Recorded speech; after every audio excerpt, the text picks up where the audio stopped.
สบายดีทุกคนสวัสดีค่ะ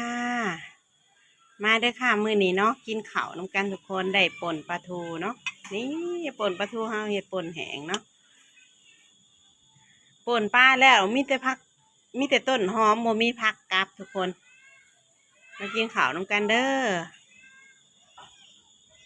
ปลาพอบ้านก็ได้ลอยลองเลยแนมเฮ็ดแต่ยอดมังหุงนี่แหละนี่ทุกคน แนมเห็นแต่ยอดมังหุงนี่แหละนี่แนมมาตั้งโดนแหละบ่ฮู้ว่าสิเฮ็ดหยังกับยอดมังหุงนี่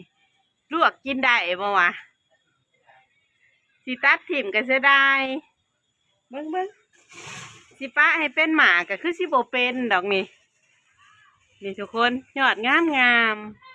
นิ่งว่าอยากลองเอามาลวกเบิ่งดูมันสิกินได้บ่ลวกกินกับป่นนี่เบิ่งดู เบิ่งสมมติว่าหักลงมาลวกเนาะ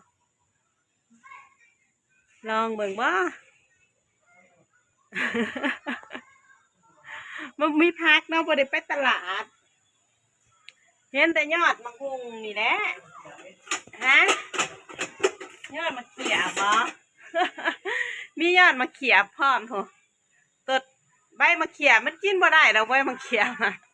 แต่ว่าอันนี้สิคืออยู่นี่เบิ่งสิลองตาลลงมาลวกมึงเอาไว้มันก็บ่เป็นหมากดอกแต่ว่าเห็นเขากินอยู่นี่ยังบ่เคยกินจักเทื่อเนาะนี่ทุกคนได้แล้วสิลวกนี่ลวกกินกระป่นปลาเบิ่งดูจักว่าแซ่บเนาะบรรยากาศข้างนอกก็ยามมื้อแลงบรรยากาศดี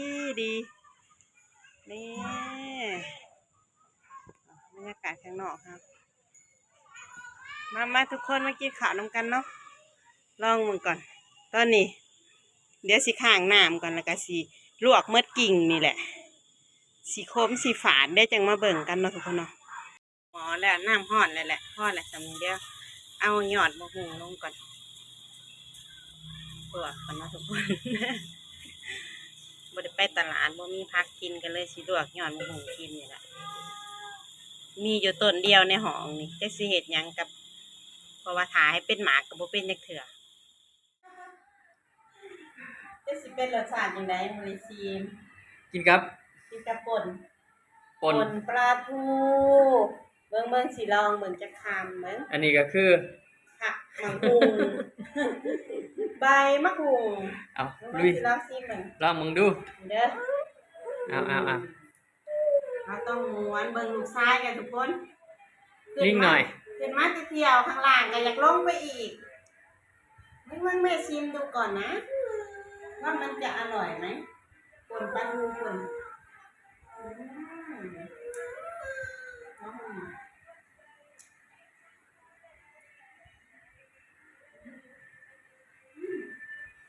เป็นยังไง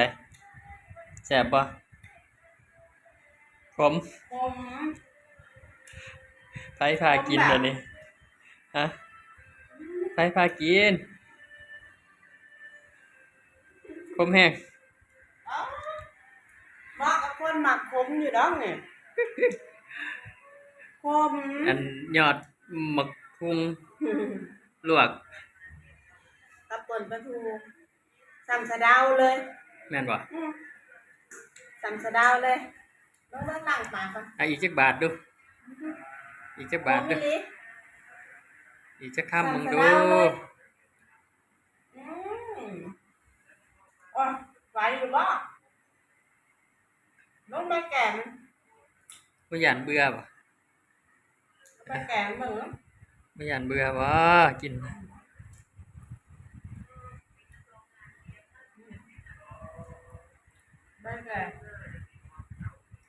ใบแก่บุคคลเป็นใด